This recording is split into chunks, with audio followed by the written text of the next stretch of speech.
Assalamu alaikum warahmatullahi wabarakatuh. Alhamdulillahi rabbil alamin, wassalatu wassalamu ala ashrafil anbiyai wal mursalin wa ala alihi wa sahbihi ajma'in, amma ba'd.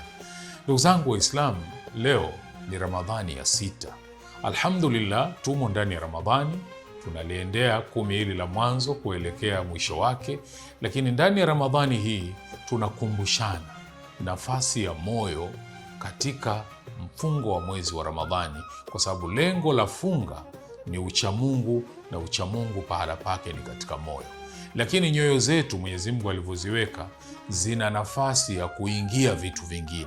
Ndio maana Mwenyezi Mungu anatutaka nyoyo hizi tuzirudishe kwenye uchamungu kwa kutumia fursa hii ya funga ya Ramadhani inayotufunza nidhamu binafsi, self discipline, kwamba tukiitumia vizuri nidhamu binafsi itatuwezesha kuondosha machafu katika nyoyo zetu na kujaza uchamungu.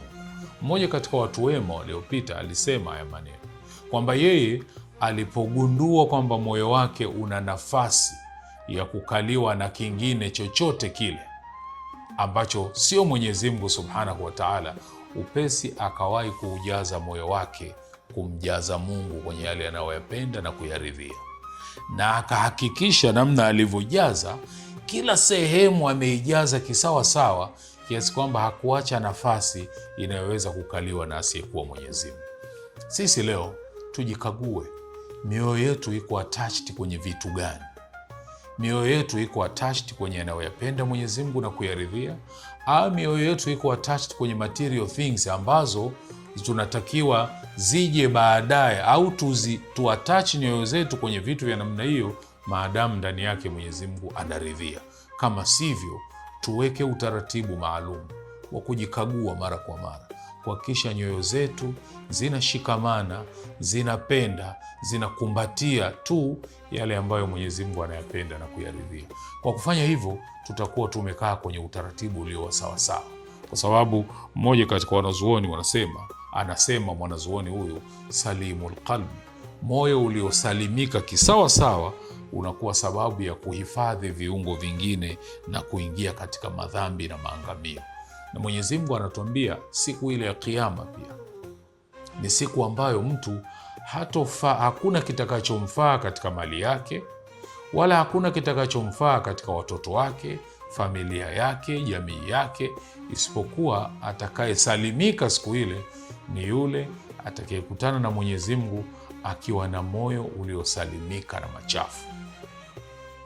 Moyo uliosalimika na machafu ndio jahazi la kusafiria siku ile na kusalimika na adhabu za Mwenyezi Mungu siku ya Kiyama. Kwa hivyo, jambo zuri la sisi kulitumia sasa hivi ni mfungo huu wa mwezi wa Ramadhani, kuutumia vizuri kwa kutimiza lengo lilokusudiwa la sisi kuwa wacha Mungu, kwa sababu Ramadhani au funga hii ndio ibada ndefu kuliko zote katika ibada tunazofanya. Ibada hii ya funga ina siku 29 au 30. Ibada hii ya funga kwa huku kwetu ni saa 12. Hivyo basi, kwa kuwa tumeweza au tunaweza ndani ya saa 12 kuacha madhambi, kwa kuwa tunaweza ndani ya saa 12 kuepuka asiyoyapenda Mwenyezi Mungu na kuyaridhia, kwa kuwa tunaweza ndani ya saa 12 kuyaacha hata yale tuliyoruhusiwa ambayo sasa tumezuiliwa, kwa lengo la kutufanya tuweze kuwa na nidhamu binafsi kwa vizuri, maana yake hakuna chochote ambacho tunatakiwa kukifanya hatuwezi kufanya, kama ambavyo hakuna chochote tunachotakiwa kukiepuka ambacho hatuwezi kukiepuka. Tupambane na nyoyo zetu.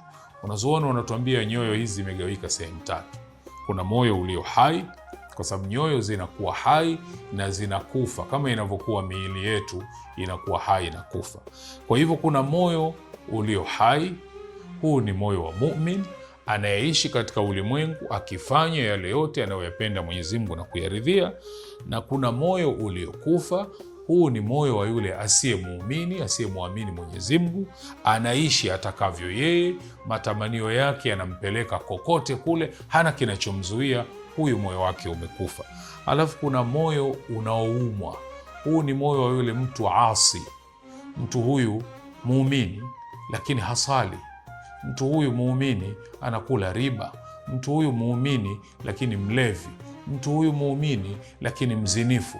Mtu wa namna hii ambaye imani yake haimzuii kufanya yale yaliyozuiliwa madhambi, huyu moyo wake unaumwa na anatakiwa atibiwe, na tiba aliyokuwa nayo itakayomfaa ya kwanza ni kutumia vizuri mwezi huu wa Ramadhani, funga hii katika namna ambayo itamfanya apate msamaha wa Mwenyezi Mungu Subhanahu wa Ta'ala, na akitoka hapo sasa awe mtu mwingine kabisa. Akishindwa mtu kutumia vizuri Ramadhani, atakuwa amepata hasara, kama alivyosema maneno yaliyopokewa Bwana Mtume sallallahu alaihi wasallam alipojiwa na malaika Jibril akimwambia maneno dua, na yeye anaitikia amin.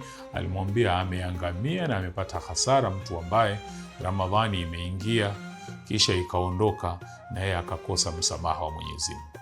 Kukosa msamaha wa Mwenyezi Mungu manake Ramadhani imeingia, hakushughulika na kufanya ibada, alikuwa mvivu katika kufanya ibada, hakujishughulisha na kusoma Qur'ani, hakujishughulisha na kuswali tarawih, hakujishughulisha ndani ya Ramadhani kuhakikisha swala 5 hizi hazikosi. Ramadhani imekuwa ni msimu tu wa kubadilisha utaratibu wa kula na kunywa.